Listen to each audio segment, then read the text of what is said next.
Hi, you're on the Reddit Confessions channel. The waiter hesitated. He looked at the small white box in his hand like it might explode. Maybe it did, just not in the way anyone expected. He asked again, "Are you sure you want me to give this to her?" I nodded. Didn't say a word. Couldn't. My voice was somewhere between my clenched teeth and the bottom of my stomach. From across the room, she was laughing. Laughing with the man who'd been parked in our driveway 3 times last week while I was stuck on overnight shifts. Laughing like our marriage had never existed. Like I hadn't held her hand through her dad's chemo. Like I hadn't canceled my dream trip to Oregon to help pay off her credit card debt from impulse therapy shopping. That laugh used to be mine. The ring in the box, also mine. Until 2 minutes ago. The waiter glanced at me one last time, probably wondering if he was about to get dragged into something ugly. I gave him a look that said, "Just do it," and turned toward the exit. But I didn't make it out. I was halfway to the door when I heard the sound of metal hitting ceramic. A gasp. A chair scraping backward. Then, "What the hell is this?" Her voice. Too loud. Too performative. The kind of tone she uses when she wants to control the narrative before the truth settles in. I turned. There she stood, Margot, holding the little white box open for the entire restaurant to see. Inside it, my wedding ring. And underneath it, the note I had written at 3:47 a.m. The night I stopped believing her lies. "You forgot something the last time you left our home, pretending it was still yours." The man she was with looked at me. Smirked. He smirked. That's when the fireworks really began. You ever watch a building start to collapse in slow motion? That's what it felt like. Margot stood there frozen, still holding the little white ring box like it burned her fingers. Her face didn't crumble all at once. It cracked piece by piece. First her mouth parted. Then her eyebrows drew together like she was trying to figure out if this was a prank. When she looked up and saw I hadn't left, reality finally punched her. The waiter, poor guy, was standing beside her, clearly wishing he'd called in sick. The man across from her, the smug, square-jawed, designer shirt-wearing fraud who apparently thought married women were just bored collectibles, leaned back in his seat like he was watching a soap opera. I think he actually smiled. Margot opened the note again and reread it, slower this time. Then her head snapped toward me. "Everett, what are you doing?" she said, her voice cracking just slightly, like she hadn't expected me to ever show up, much less do something. I didn't answer. I didn't move. I just stood there, watching her juggle the shame and panic like it was some impromptu performance. For a second, I thought she was going to play it off, act like I had misunderstood everything. But then something even worse happened. She stood up. "Wait," she said, stepping toward me. "This isn't how it looks." That line. That line. I almost laughed. The man she was with raised an eyebrow, clearly amused. "You know this guy?" I finally found my voice. "She used to call me her husband." You could hear a pin drop. Even the bartender stopped wiping glasses. The room tensed like everyone instinctively knew this was the moment things could tip into disaster or redemption, or both. But the real twist hadn't happened yet. That came when someone behind me cleared their throat and muttered, "You're not the first guy she's pulled this with." I turned, and what I saw next changed everything. The man who'd spoken was older, late 40s maybe, with a deep scar running from his left ear to the edge of his jawline. He stood just a few feet behind me, holding a plate of half-finished crab cakes and wearing an expression I couldn't quite place, somewhere between pity and grim satisfaction. Margot's face went white. I mean ghost white. You'd think she'd seen a ghost. In a way, maybe she had. "Gordon," she whispered, like the name tasted sour. He nodded slowly. "Didn't expect to see you again, and certainly not pulling the same stunt." Then, turning to me, she told me she was separated. Same line. Same restaurant, too. I blinked. "You were with her?" 3 years ago, he said. "She played the long game with me, had me believing we were soulmates. Then one night I caught her in the parking lot kissing some finance bro in a Porsche. She told me he was her brother." Margot flinched like she'd been slapped. "That's not what happened." "Oh, cut the act," Gordon snapped, his voice low but sharp. You lied to me, just like you're lying to him now. People were openly watching now. The clinking of forks had stopped. Even the pianist had paused his song midway through a note. Claire. Sorry, Margot.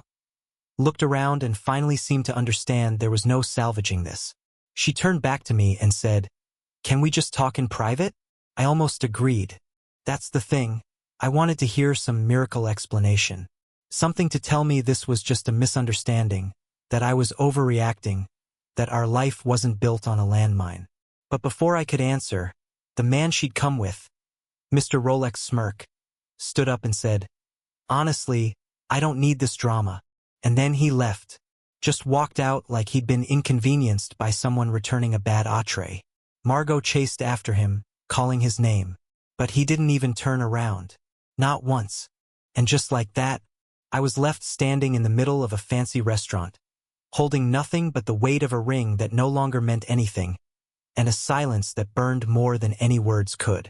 But the silence didn't last long, because when I got home that night, someone was waiting on my porch. There was a silhouette on my porch when I pulled into the driveway. Legs crossed, arms folded, sitting like they owned the place. For half a second I thought it might be Margot, that she'd come crawling back with some dramatic speech about closure or clarity or destiny. But it wasn't her. It was Dahlia. Yep, that Dahlia, Margot's best friend since college. The one who used to come over and drink all our almond milk, who cried on our couch about her toxic exes and then turned around and posted selfies from their cars. We hadn't spoken directly in almost a year, and now here she was, sitting on my porch like a guest star in the worst episode of my life. "You look like roadkill," she said, standing up and brushing off her jeans. "Thanks," I muttered. "Is there a reason you're here? Or did you just want to insult me on my own steps?" She didn't laugh. She just held up her phone and said, "You need to see this." I didn't want to. I knew whatever was on that screen would ruin the last few shreds of denial I had left. But I looked anyway. It was a video, shot vertically in low light. Margot wearing the same black dress from the restaurant, leaning over a different man entirely. Not Rolex Smirk. Someone younger, tattooed. They were at a rooftop party, laughing, touching, kissing. Dahlia paused the video. This was last weekend. She said she was visiting her mom. I stared at the screen, feeling like the ground had dropped out from under me. "Why are you showing me this?"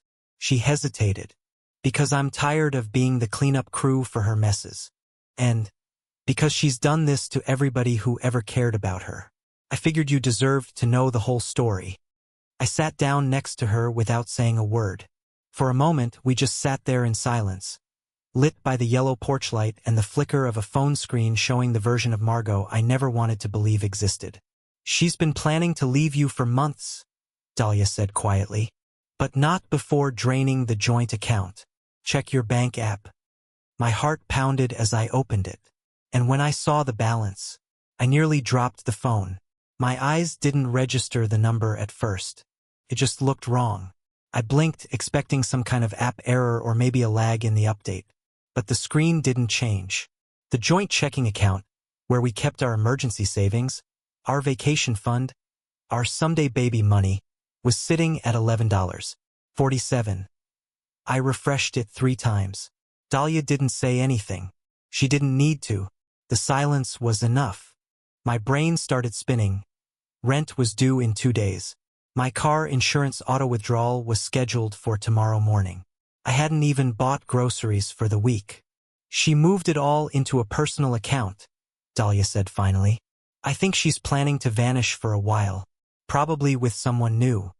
I felt something between rage and heartbreak tighten around my ribs. "How do you even know all this?" "She told me," Dahlia replied, "back when I was still loyal. She said she needed someone to vent to, someone she could trust not to judge.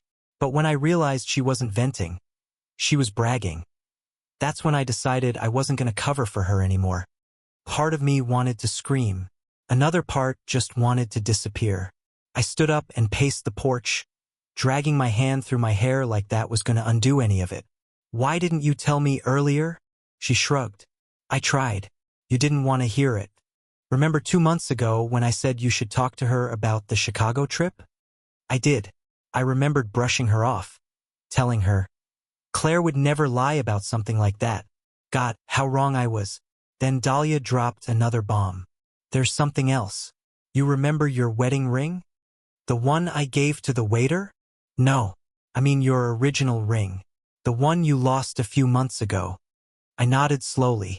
I've been sure I left it at the gym or maybe down the sink drain. What about it? She didn't lose it, Dahlia said. She pawned it. I found the receipt in her glove compartment last week. My knees nearly buckled. I had been mourning a lost ring, not knowing she'd sold it like it meant nothing. Like I meant nothing. I sank onto the porch steps, overwhelmed. I didn't know what to say. I didn't even know who I was married to anymore. But then Dahlia pulled something from her jacket pocket, and what she handed me flipped everything upside down. Dahlia handed me a folded piece of paper. No envelope. It was creased, clearly crumpled and flattened again, like someone had debated destroying it. I took it slowly, my fingers shaking as I unfolded the page.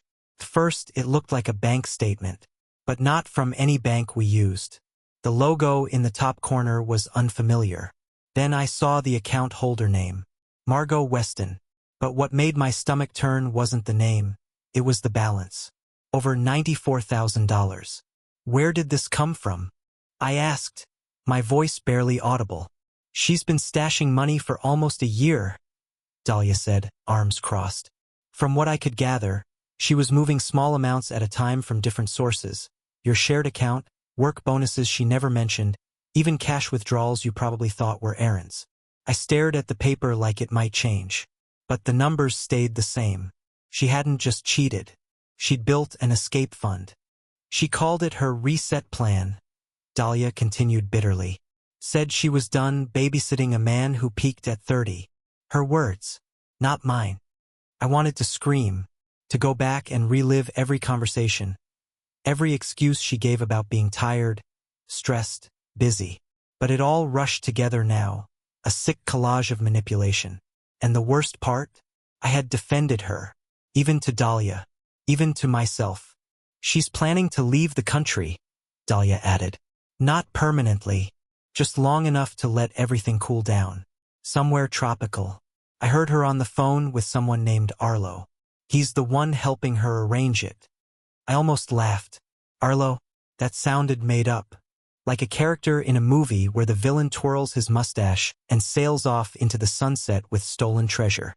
But the treasure was my life, my savings, my years, my ring, my trust. I stood there, rage and humiliation twisting together in my chest like a rope ready to snap. Why are you helping me? I asked. Dahlia looked away. Because I was her friend once. And I think I was starting to become like her. And I hate that. I didn't know what to say. I just knew I couldn't sit around anymore. That night, I made a choice. The next morning, Margot came home, and everything I'd prepared was waiting for her. She came through the front door humming, like she'd just been at yoga, or brunch, or anywhere but a five-alarm disaster she'd spent months secretly building behind my back. Margot tossed her keys on the counter and slipped off her shoes like it was any other morning. Then she froze. Her eyes landed on the kitchen table. The same one we bought together at that flea market in Asheville. The one she said was too ugly to be expensive, but grew to love. On top of it now was a stack of envelopes. One for the bank, one for her job, one for me. She didn't notice me at first.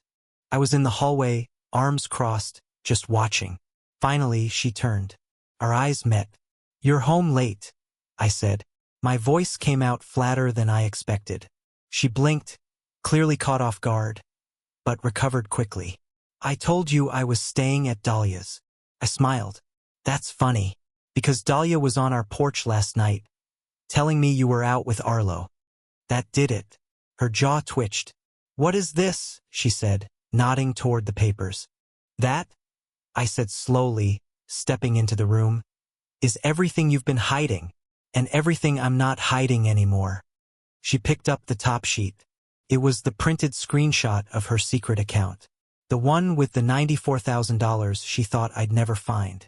She didn't deny it, just dropped it back on the table like it was radioactive. I can explain. No, Margot, you can't. Because I stopped listening the day I found out you pawned my wedding ring and told another man you were single. She opened her mouth, probably ready to unleash one of her patented guilt trip monologues. But I cut her off. You know what I did last night after you left that restaurant? I filed a police report. Fraud. Theft. I attached the withdrawal logs, the screenshots, the receipts, everything. I also froze our joint account and redirected what was left into a legal holding. Oh, and I canceled your ticket. Her face turned pale. My what ticket? The one to Costa Rica. I called the airline. You really should have logged out of our laptop. Silence. Then she snapped. You can't do this to me. But I didn't flinch.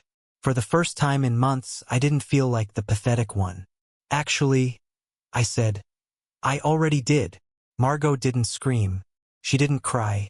She just stood there, breathing heavily, like someone who finally realized the house of cards had collapsed, and she was standing in the middle of the rubble. You're making a mistake, she said, her voice trembling now. No, I replied, calm and clear. I'm finally correcting one.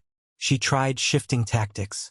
Apologies, blame shifting, even crocodile tears.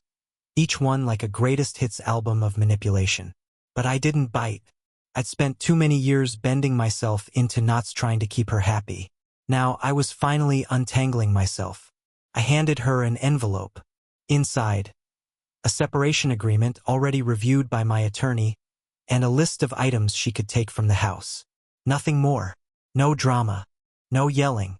I'll be staying with my brother for a while, I said as I grabbed a small duffel bag I'd packed that morning. You can have the weekend to get your things. After that, the locks change. She didn't say anything, and I didn't look back. That was 6 months ago. Since then, everything's changed. I found a new apartment, small, quiet, mine.